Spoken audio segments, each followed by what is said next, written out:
What's happening, everybody? Final notes ahead of SEC Week 8 as we get you set for a big weekend, including the top 5 matchup between Georgia and Texas.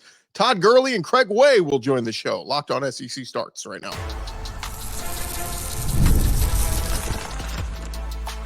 You are Locked On SEC, your daily podcast on the Southeastern Conference. Part of the Locked On Podcast Network, your team every day.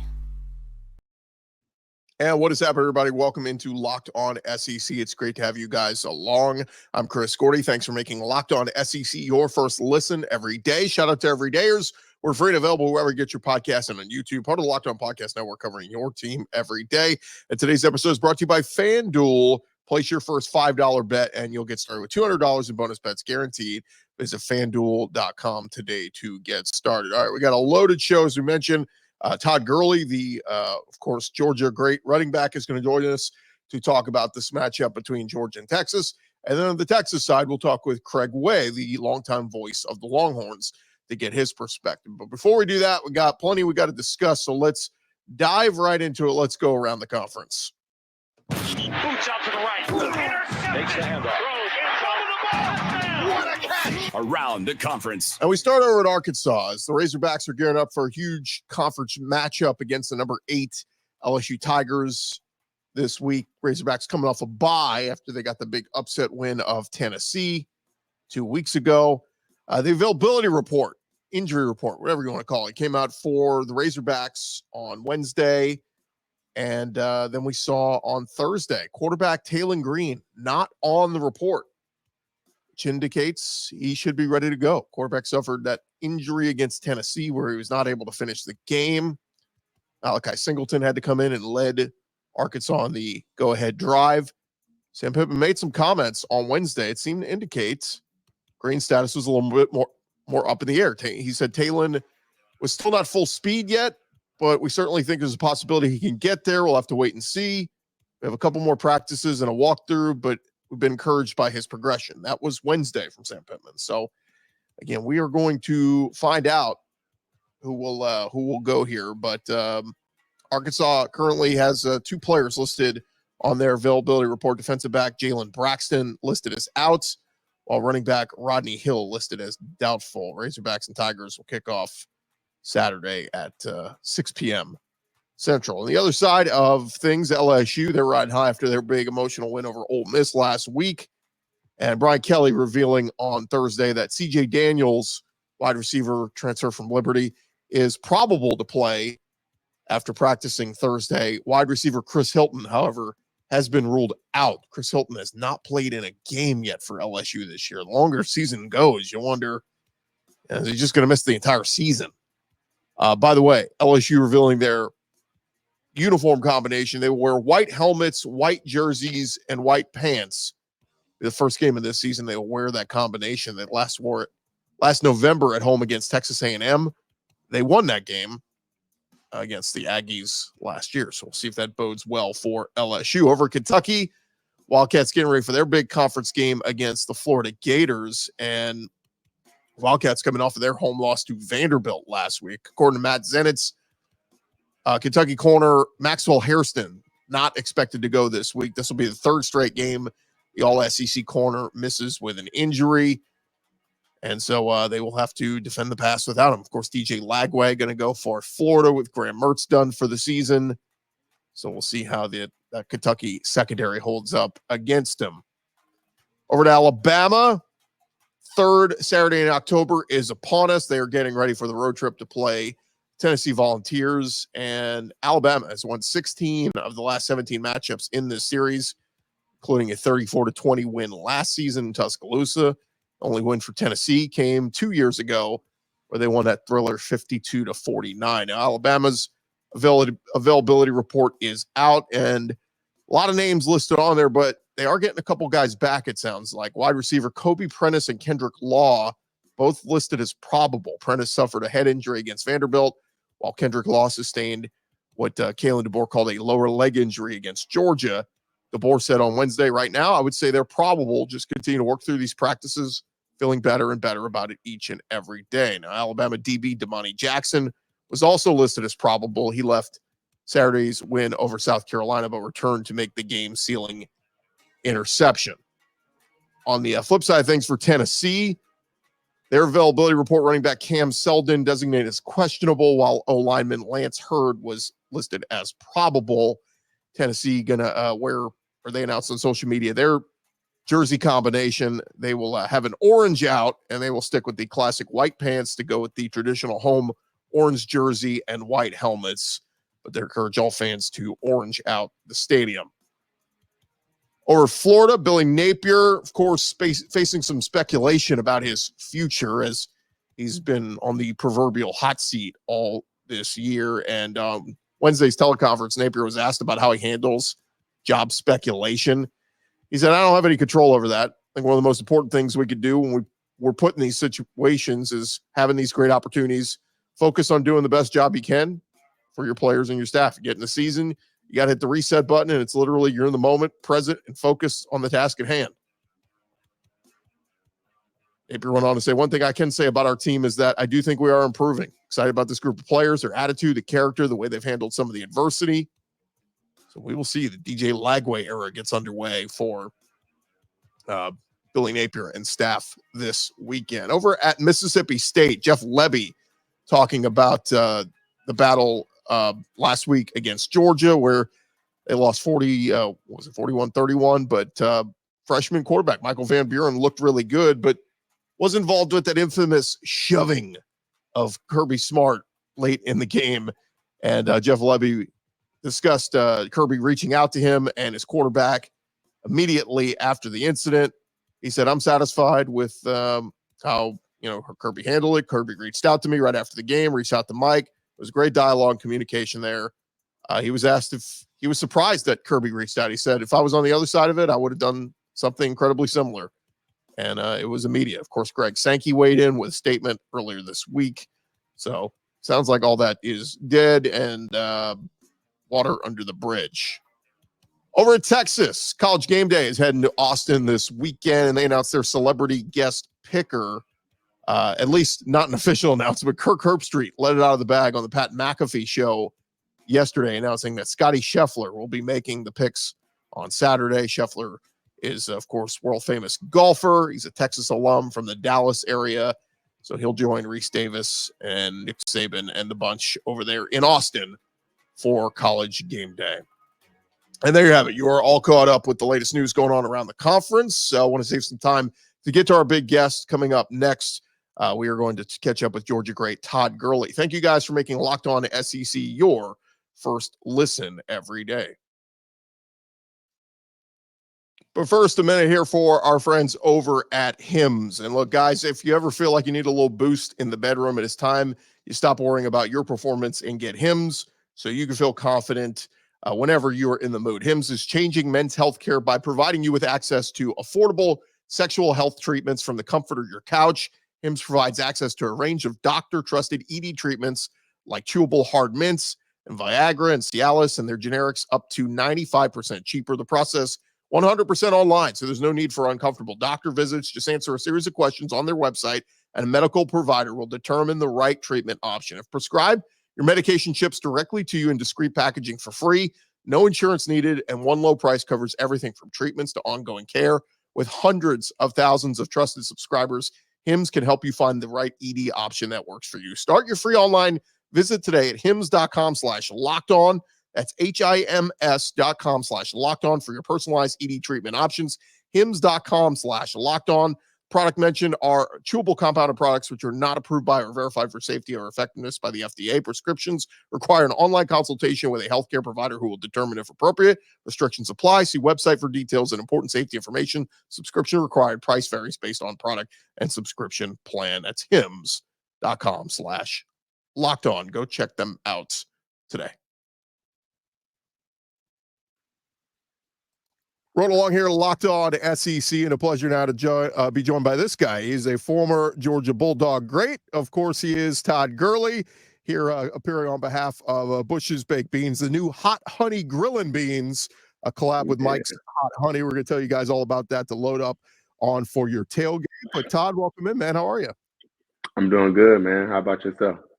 Doing good. It's been a wild football season so far, particularly in the SEC. I mean, there's been upsets left and right, and this big one this weekend. It's Georgia heading to Texas, and Texas is the Yeah. lone unscathed SEC team so far. So I don't know, man. It feels like you put out in the universe. It feels like this thing's trending towards maybe Georgia pulls off the upset. But give me your thoughts on the Dogs so far this year. It's been a weird team. It's not the old dominant, kind of defensive team we're used to Kirby having.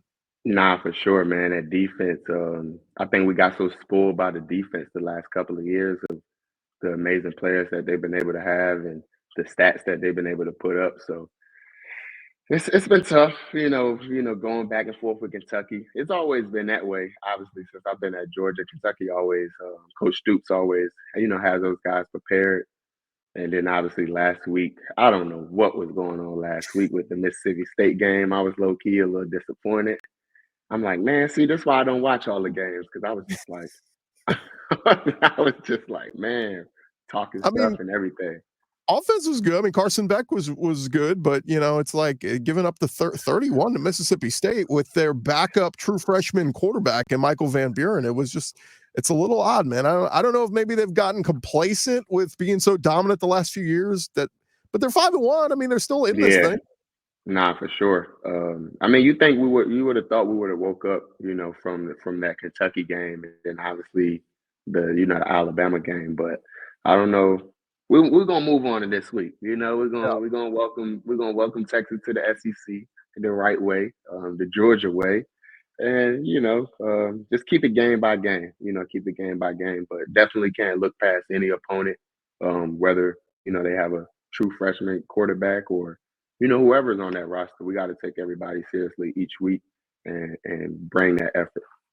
Yeah, it's a really good Texas team in Austin. No doubt, Steve Sarkisian's done a great job there, but they haven't really truly been tested yet. We everybody talked about their early season matchup where they got the big win on the road at Michigan, but since then we've seen Michigan kind of not be a world beater, and so to me this is their biggest test. And for Georgia, man, you can't afford another loss this early in the year, No, right? It's no. only Mm-mm. mid-October, so. Give me a thought. I mean, is this a game where is Kirby going to be preaching these guys like we got to go play our best, or you think he's going to be a little bit more relaxed on them, like, hey, let's just go about our business and let's do our thing, and we're going to get a dub? Nah, if I know anything about Kirby, he ain't gonna be relaxed about nothing. Nah, I tell you that now. He gonna have them guys ready to play. He's definitely gonna do his job. One thing I can't take away from Kirby, whether as the players they don't show up, I'm still not going to blame that on Kirby because I know how much football means to him and how he loves the game, how he loves these guys, and how he prepared each week in and out. Sometimes football can just be football, right? You can just have one of those games. But one thing about Kirby, man, he's a hell of a coach, and he's a coach that you definitely want to play for. It's weird too. I mean, even the run game, we're used to it being so dominant, and they haven't been bad at running the football. It's just Trevor Etienne, like we kind of want to see that spark, like him go off for that big 150-yard Yeah. game, and even the run game hasn't been there yet. They need a Todd Yeah. Gurley back. Yeah, and that's not trying to down any of these guys, love y'all guys, but this ain't the Georgia way, like we definitely used to having a guy where it's like when in doubt, we can always count on this guy, right? A Swift, a Chubb, a Sony, even a Cook or dang, my man's in Seattle right now. I forgot McIntosh. Just having role players like that come in and being able to execute.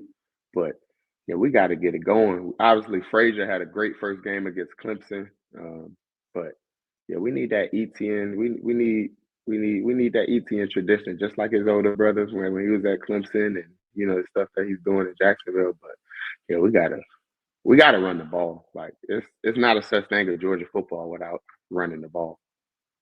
It is wild. You mentioned all those names. It's like all these dudes are like y'all have all had great NFL careers. It's something in the Yeah, water with the Georgia running backs. It's you always talk who's DBU, who's wide receiver you. I think Georgia's running back you. It's been crazy how they've yeah, had this great tradition of just great running backs throughout the years. yeah. And It's obviously, it's a couple of teams that's RBU, man. There's a lot of teams that have been able to, obviously from the Ohio States to the Texas have been low yeah, key a little RBU lately. Alabama. Alabama, Yeah, I mean, they're always going to be up there, so that's no ifs, ands, or buts about Why it. are you Just giving like we are why are you giving LSU. all these other schools credits? Take credit for your I'm school, not giving y'all. the schools credit. I'm giving the players credit, actually. So yeah, so the J.K. Dobbins that's been Right. doing hella good this year with the Chargers. Obviously Derrick Henry. Guys like Mark Ingram. So I got a lot of respect and a lot of friendships with those guys. So it's more of those guys getting the respect and the love than the schools and the teams, I would say. And Bijan, former Longhorn, he's over in Atlanta now doing his I thing. got Bijan. I picked Bijan with my first overall pick in fantasy this year, man. And as fantasy owners right now, it hasn't been going the first round way. It's still a lot of football left. But good thing I got Joe Mixon, James Cook, as alternatives, and Blake Corum. But he better start playing too. So So what we went through when we were taking Todd Gurley as our first round pick. What we were going through, and like, yeah, why is this guy not going off yeah. for me? But you don't see you draft a first round pick, but you don't get the same player after he just had a crazy season the year before, right? Like for Bijan, it was like, okay, he had a good season, but he can build off of this. So we're expecting like great things. But I know their situation over there with Algier and Coach Morris. He's gonna play the hot hand. He doesn't care about all the politics and who went first round and all that. If this guy's going for 10 yards a pop, like why would we not play him? So he's Well, you definitely did it. gonna be fair. You had 5 straight baller seasons. Well, I'll let you say that. I'm not gonna correct you, but yeah, it wasn't that many. But I'll let you have that one. Look at the touchdown totals. You had 13 and 17, 17 and 18, 12 and 19. Even your year in Atlanta, 9 touchdowns that year. I mean, that's in fantasy world. That's incredible these days. So Yeah. I don't know. Don't get me all riled up on the fantasy right now because it's stressful. I'm about to start my fantasy basketball joint next week, so we'll see how that goes. I love it. We're talking with Todd Gurley. All right, so give me a prediction for this weekend with Texas and Georgia. Obviously, look, these two teams met was that the Sugar Bowl 2019 where the whole Texas we're back and they won 28-21. That's the last time we saw Texas and Georgia play each other, and Texas had the edge. They did play, huh? I don't even remember that game, actually. Yeah, remember they had Uga was on the sideline, and they had Bevo, and I think the Longhorn tried to go after Uga, and they had to go save Uga. That's what the Longhorn name is, Bevo? Yeah, Bevo.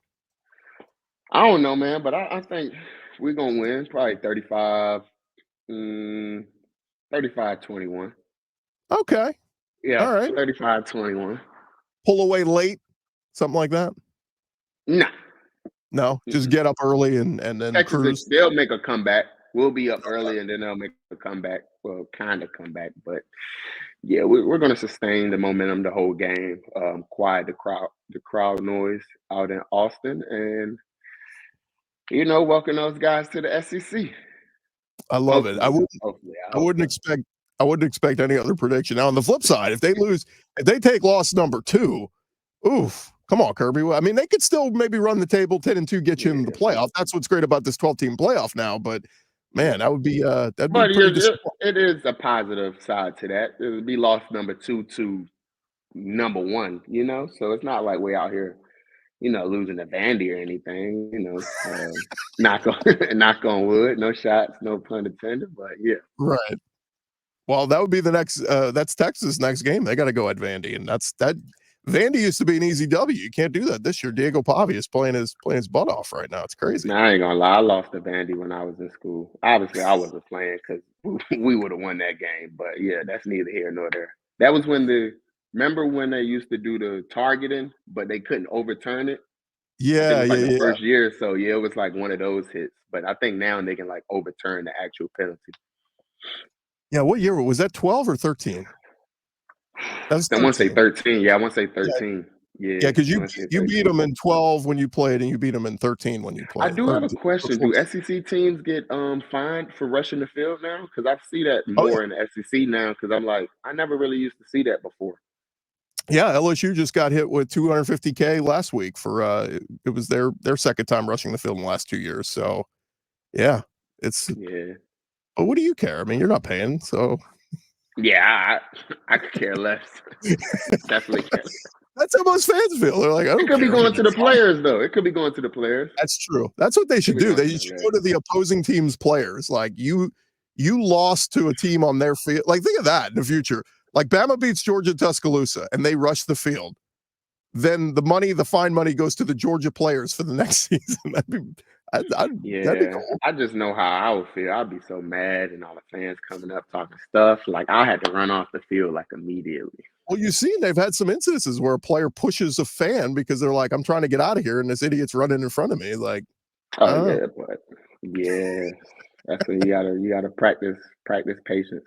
And just well, let's talk about we talked to the SEC Media Days, and you got this great partnership going on with Bush's Beans, and they got something cool out right now. It is Bush's new Hot Honey Grillin' Beans, and it's a collab with Mike's Hot Honey. I just looking at a picture of this thing, I got to grab a couple cans for this weekend because we're going to be doing the whole tailgating thing. So let folks know what y'all got working over at Bush's. Yeah, obviously Bush's Beans is the official beans of the SEC. Obviously the new bold, spicy flavor. I've just learned a new thing today. I heard it started with pizza, but I'm gonna stay with mine's on the beans part. I just love a tailgate, love the grill. So obviously this partnership just means a lot to me, and obviously being a fan of Bush's growing up. So if y'all get a chance to go to the grocery store and check out the new Hot Honey Grillin' Beans, I think you'll love it. And if it's not your flavor, then go try out some more Bush's Beans because there's so many more flavors. And it's a great, easy thing at the tailgate. Like if you already got the grill going and, it's going to take a while with the meat and the burgers and the chicken, literally the beans take just a couple minutes. You throw them in the pot and boom, you're good to go. So exactly. Yeah, I mean, look, are you going to be you got to get out and tailgate for some game here this season? As far as just football period?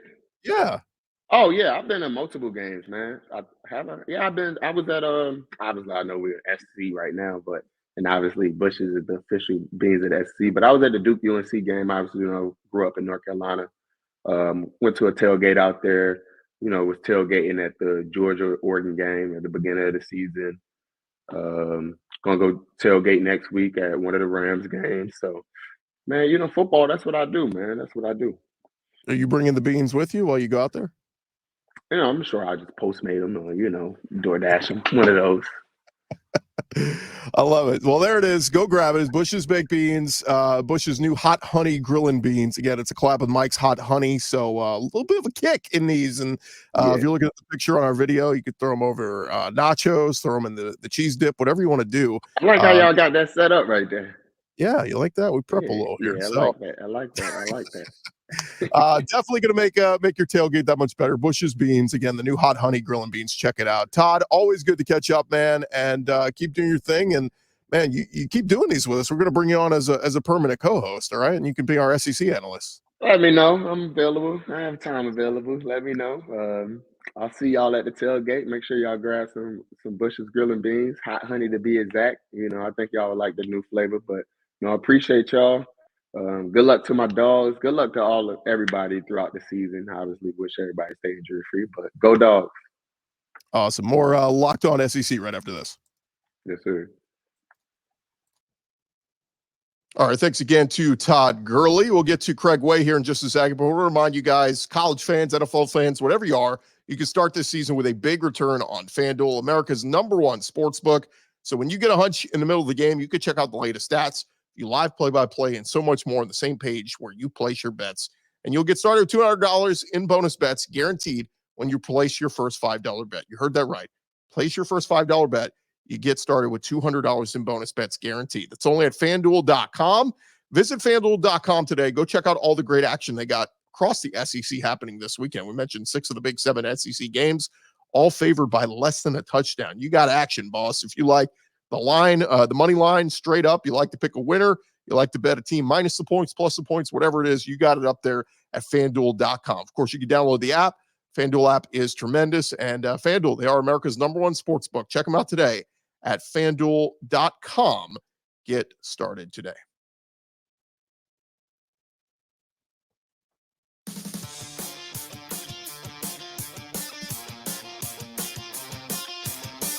All right, roll along here, Locked On SEC, and getting you guys set for this weekend, SEC Week 8. We did a full preview with our buddy Chris Marler yesterday of the whole slate of games. So if you missed that, I encourage you guys to go back, listen, or check that one out on YouTube. But today we spent a lot of time focused on the big one. It is Georgia versus Texas.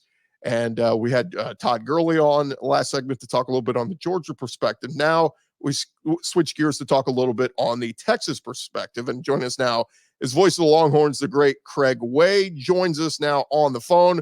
Craig, how are you, sir? Welcome in. Hey, Gordy, great to visit with you guys again. Craig, it's always good to catch up with you. Texas with a nice win last week in the Big Red River rivalry against Oklahoma. And you knew this was going to be a huge game this week versus Georgia, with Texas still favored according to the sports books out there.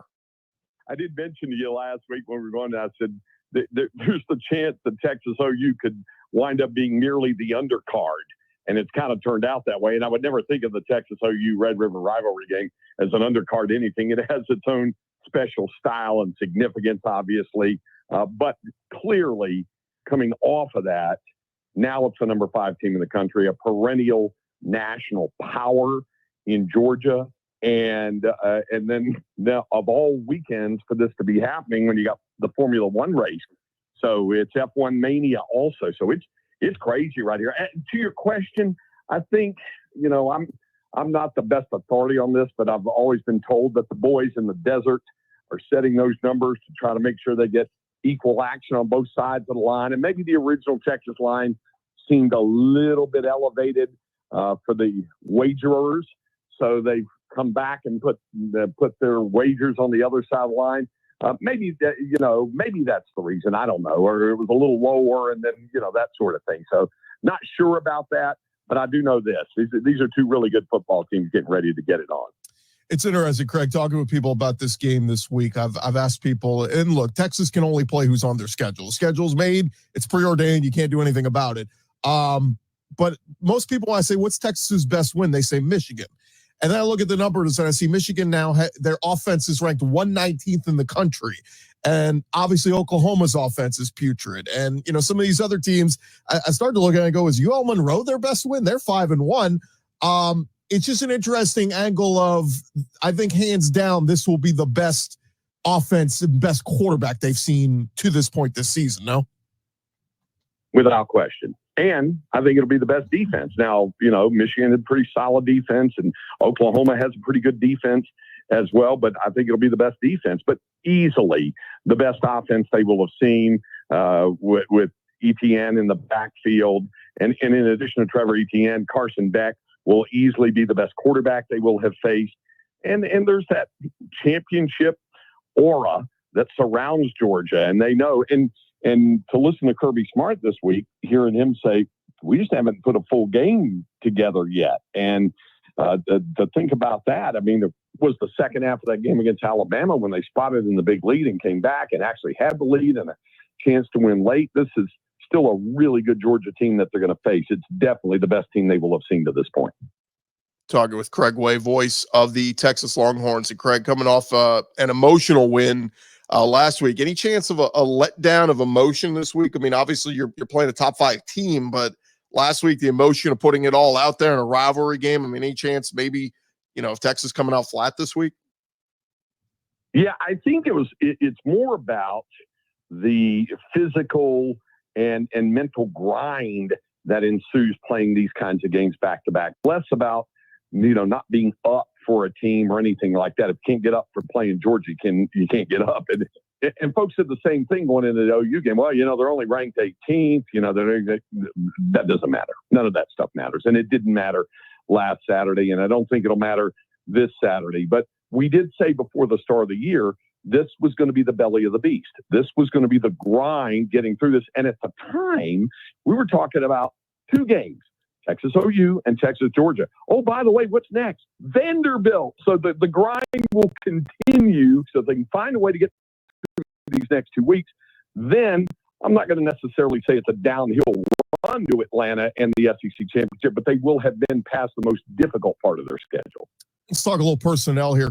Craig. Obviously, Kelvin Banks, he's been fantastic. He's named SEC Offensive Lineman of the Week there, but they do lose Derek Williams, the safety, for the season, and he was really good at a pick against Michigan, had a forced fumble this past week against Oklahoma. But it also sounds like Isaiah Bond, he was banged up, but it sounds like he's going to go. Is that what it sounds like to you? He's been better, and he's been getting a little bit better as the week's gone on. Tuesday and yesterday were the big, load-in heavy days in terms of the work, and he's been able to work. I think they're still going to just kind of watch him very carefully through the practice today and the walkthrough tomorrow to see if he's ready to go. But I would expect that he'll be ready to play. Talking with Craig Way. And Craig, let's talk Quinn Ewers. He's playing some big games, was a little slow out of the gates last week against OU through an early interception. But how do we think, or what do we think about Quinn Ewers and how he fares in these big games? Well, I think his resume shows he's pretty good in these big games. At Alabama last year, and obviously in the Big 12 championship game, it's a big game. And I think Quinn Ewers is going to be fine on those kinds of things. It was a little bit sluggish last week, and Quinn, by his own admission, said he didn't play his best. They had a missed protection on one play, and then they had a couple of receivers have a difficult time getting off the line initially. So there were timing, I think, was a little bit of an issue. That got remedied, I believe, after the first quarter. And yes, an offensive line played well enough after that. So I think he's back in a rhythm and a groove, but I do think he needed that game and he needed that first quarter to try to get back on track. I've been so impressed with Anthony Hill. He's been fantastic for them so far defensively. I think back to he was like a 50-50 recruit between A&M and Texas, and he chose the Longhorns. Colin Simmons was between Texas and LSU. He chose the Longhorns, and just so many of those guys in that defense, Craig, are starting to emerge as big-time playmakers. But what are you seeing from Anthony Hill? I know he made the Lott Trophy watch list this week. Yeah, the progress that he made really from his freshman year to his sophomore year has been most impressive. He would tell you that last year he was kind of a see ball, get ball, just go after somebody. And it wasn't as much technique sound as he needed to be over time. But that was going to come with time and working under Pete Kwiatkowski's defense. Colin Simmons, I had a chance to call both of his state championship games for television the last 2 years, and I remember thinking, what a beast this guy is. If his game can translate and transition out quickly to the collegiate level, how special might he be? And we're starting to see signs of that with what he's doing. He's still learning the game, but getting off the line of scrimmage and harassing quarterbacks has been really impressive to watch. All right, we're talking with Craig Way, voice of the Longhorns. And Craig, I guess what's the key to victory in this one between Texas and Georgia? Well, Sark is fond of saying the key is the ball when we do our pregame interview 2 hours before kickoff. He likes to say the ball, meaning getting turnovers and preventing turnovers. Georgia is a -1 in the turnover category, mainly because they don't get and create, and haven't been anyway, creating a lot of turnovers. If that trend continues and the Longhorns can get Carson Beck to throw a 6th interception of the season or 7th, something like that, continue to slam down the running game. Georgia's 13th in the SEC in rushing. If they can limit them on that, make them one-dimensional, like they did Oklahoma last week, then it makes a big difference. Hey, one last one real quick, Craig. Do you want to rent out your home for an Airbnb this weekend? I hear it's pretty hard to get a hotel room this weekend in Austin. I probably should have given it more thought, and here's why. You got the game Saturday night. I mean, I go up to Dallas to do the high school show Friday, so I wasn't going to be here anyway. I just have to relocate my wife, and then Saturday you got the football game. Sunday morning, Linda and I are flying to Los Angeles. We're going to see Joni Mitchell perform at the Hollywood Bowl back on a red eye. Yeah, the home would have been available if I'd been thinking about it. It could have taken care of it. I wasn't thinking that far in advance. He is the great Craig Way. Craig, thanks so much for the time, man. I really appreciate it. Thank you, Gordy. Good to be on with you guys. All right, that's the great Craig Way. Appreciate him for taking some time out. And there you have it. You are all set. It is the big matchup between Georgia and Texas coming to you from Austin this Saturday. Going to be a big, fun one. All right, that's going to do it for this edition of Locked On SEC. Thank you guys for making us your first listen every day. Shout out to everydayers. Come on back and check us out on Monday. We'll have for you our winners and losers of the weekend in the SEC. And hey, for your second listen, check out some of our other great podcasts across the Locked On Podcast Network. Whoever your favorite SEC team is, of course, we got you covered. right here on Locked On, whether it's Locked On Bama with Luke Robinson does a great job. The guys with Locked On Georgia, Locked On Bulldogs with Clint and Daniel, they do a great job. Brandon Olson, Locked On Gators. Go check them out wherever you get your podcasts. I'm Chris Gordy. This has been Locked On SEC. You guys have a great weekend. We'll talk to you guys on Monday.